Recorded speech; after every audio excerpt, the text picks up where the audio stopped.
Manchester United lost to Hull City 2-0 in the first game of the season, in the opening campaign of the season for Manchester United. Hull City has not won Manchester United for 52 years. Every time Man U just shatters some crazy record. And you know the funniest thing is, before this match, Arsenal played Coventry and Arsenal won 3-0. But Manchester United fans said, what do you expect from a championship side? Of course, Arsenal will batter them, and of which Arsenal battered them.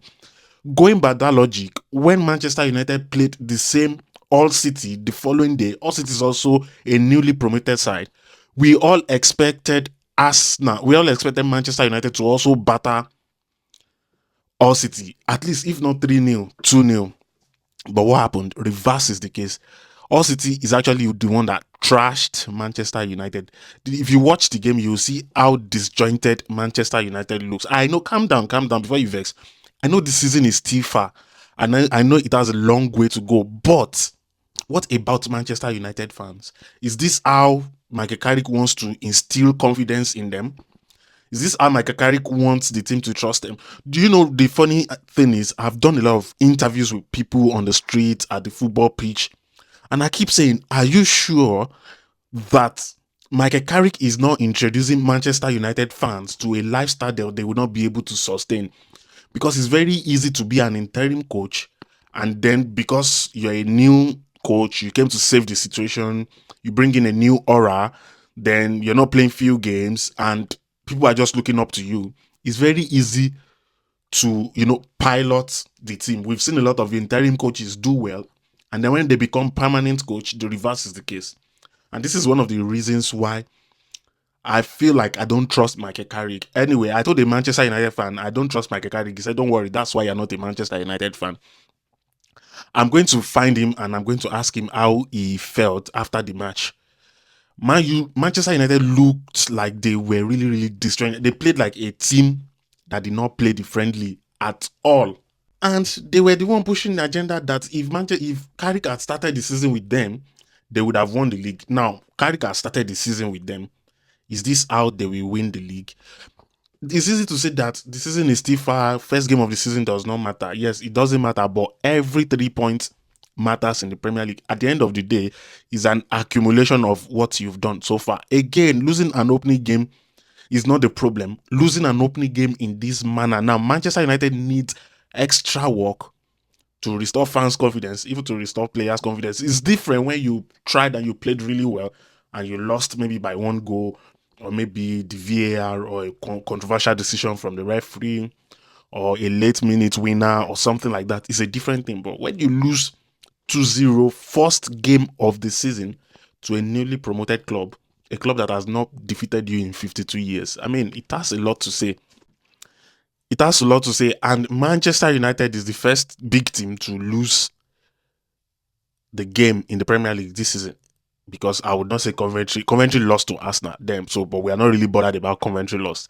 So Manchester United is the first banter club this season. They lost woefully. That result, if you ask me, that result is woeful. They lost woefully to Hull City. And I think that I am yet to identify Michael Carrick's football identity. I know that, yeah, the team spirit, last season they played as a team, they bonded together. Yeah, but what football philosophy can you see when you watch Manchester United? What football identity can you see when you watch Manchester United? What definitive pattern can you see when you watch Manchester United? These are the issues. You will not continue to win games with vibes and inshallah. Many days it is the system that you've created that will win games for you. On other days, individual brilliance of players. I know that Bruno Fernandes will still be brilliant, of course. That's not an issue. Then it is your football ideology and philosophy that would sustain you, that will even give the fans the trust in you. I don't know what Carrick is building, and I don't know what Manchester United is building. But then I have another question. If you're still watching this video to this point, what's up with Kobbie Mainoo? Kobbie Mainoo went to the World Cup. He didn't play at all. Yes, He deserves his holiday, fine, because he trained with the team. Obviously, because he didn't play does not mean he does not deserve a holiday. But when is Man U going to optimize this guy? Instead of Man U to give him more play time and then sign a defensive midfielder to replace Casemiro so that Kobbie Mainoo can play in the midfield, Manchester United is rather signing somebody who will replace Kobbie Mainoo, and then they left Casemiro's gap uncovered. So when is Kobbie Mainoo actually going to play? When is he going to reach his peak? When is Manchester United going to harness that boy's potential?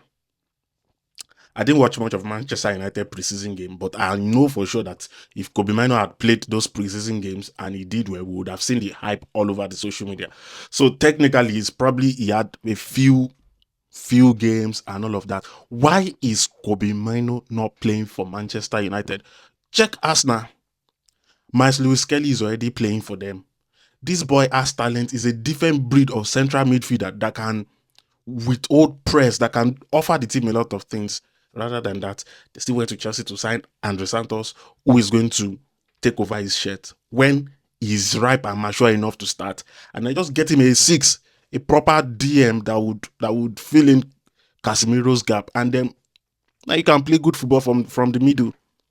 If you're watching this video to this point, are you also perplexed? Are you also surprised? Are you also worried as to why Kobbie Mainoo is not playing, starting the game? Don't tell me it's World Cup. Everybody that has gone to World Cup, they've returned, they've trained, they've featured in the preseason, they've started the season.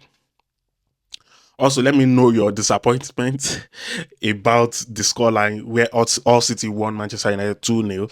And if you are also excited about it, let me know as well. Because personally, as a Chelsea fan, you can see I am really, really excited and I'm pleased with the result, because throughout this week, we've got an element of banter, at least until Chelsea plays. Manchester United remains the laughing stock. So, agenda must agenda. And it's just football. You can't stop banter. You can't stop agenda. Anyway, thank you for watching this video to this point. Don't forget to like this video, subscribe to this channel, and I will pop up on your screen in the very next video, because the football has started. There is a lot to talk about, and you will keep seeing me on your faces. Yeah, thank you, and have a wonderful time. Bye.